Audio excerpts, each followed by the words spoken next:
Hi, mamas. It's Althea here, your feng shui coach and experts.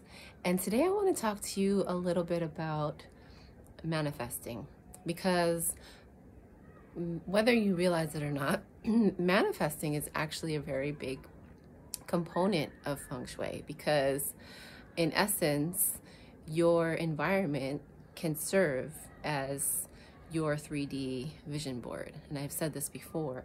A lot of us, a lot of you may be familiar with creating actual vision boards to manifest your goals and your dreams. And, in effect, you can actually use your home or your office as a tool to support you in your highest goals. So it's interesting because sometimes we may be manifesting on an unconscious level by the way that we speak to ourselves, self-talk, right? And we can manifest in positive ways that serve us and in ways that do not serve us. And in a way, we're actually doing this probably on a daily basis. And when you look at the reality of your life, it is a manifestation of your thoughts and beliefs, okay? So I want to share a little story about how I think I've manifested this path into feng shui, a little under a year ago. I have wanted to have a feng shui business for a long time, and I've stopped and I've started in the middle of having two kids. Having two kids definitely, delayed my process. But I'd say last summer, I was in the most difficult time of my life where me and my husband were separated, and I was taking care of the kids. I thought I was on the path of being a single mom, and I had no income, and I was very scared about how I was going to stand on my own 2 feet. And I wasn't sure, how much support I was going to receive from my husband. He's still my husband, and we are together. But I remember having this breaking point, of like, okay, any income, any money that I had from savings is about to be completely depleted.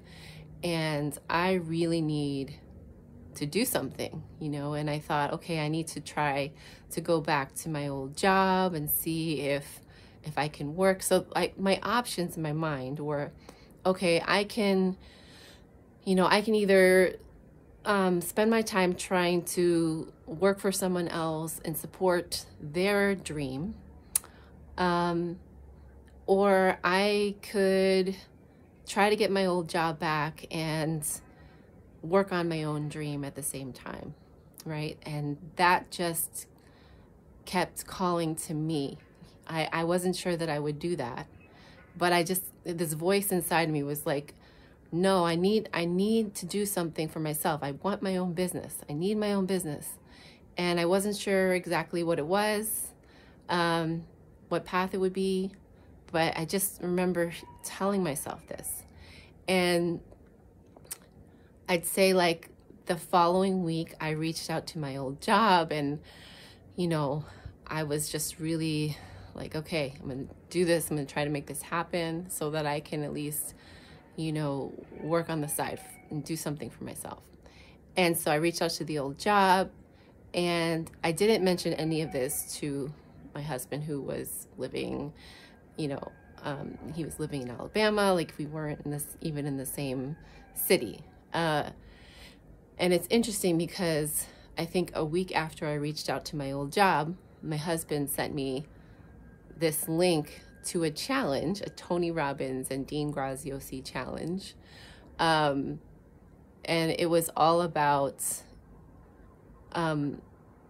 basically how you can create your own course and sell your knowledge, right? Teach what you know and what you love. And I just was like, okay, I'm curious, like I'll do this, but I honestly, I didn't know what would come from it. And I also, you know, I had my own doubts, but by the end of that 5-day challenge, I signed up to learn how to create my own course. And I got so deeply in touch with truly what lights me up and brings joy, which is feng shui, which is something that I secretly, did in my own home and just didn't really talk about. And, when I went through this 5-day challenge, I thought about all the things that I know. Like, I could have chosen to teach a course about massage therapy and taking care of your body, or I could have chosen to teach a course about health coaching because I'm trained as a health coach. I could have chosen to teach a course about, making healthy vegan desserts. I mean, like, I could have picked so many things, but, it wasn't just about what I know. It was about what I know and what I love and what I would truly love doing. And that's how I knew that it had to be feng shui, no matter what my fears were about who would receive this knowledge and who would want it. But here's the thing. I really think that I manifested this because I just had the thought, and then all of a sudden, this challenge was placed before me by the person I was separated from. Like, here I have, this like unwavering fear and sense of just like being in this endless dark tunnel, right? Like the darkest point, the point where I just wanted to throw my hands up. That in essence was the turning point. And it was that little whisper to myself that became louder without really it being my intention to be so loud. It just showed up in my face. Like my husband never sends me links for challenges, but for some reason he had the sense to send this to me, right? And after the 5-day challenge, I said I want to sign up for this course on how to create courses. And here he was just 100% supporting that. And it was a turning point even for our marriage because I just felt so fully supported by him. And it like warmed my heart. And I knew he was going to support me whether or not we were going to stay together.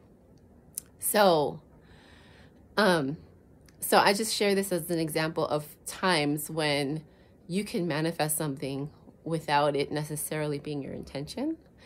But just imagine what can happen when you bring intention to your manifestations and your visualizations, and you actually actively sit down and visualize yourself achieving these things that you truly, deeply want.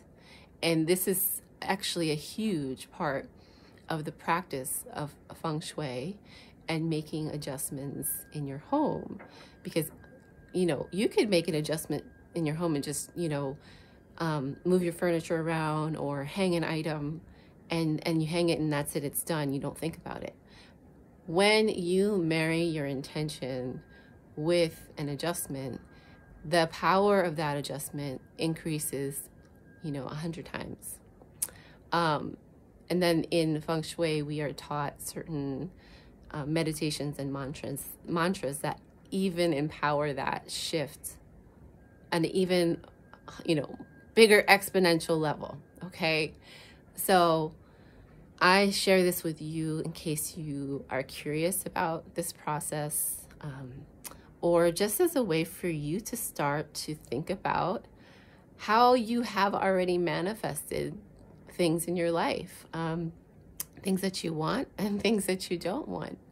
And, I would love to hear in your comments, what's something that you have manifested in your life that that was a dream that has now come true. And I'd love to hear any stories about how things have come true in an unexpected way.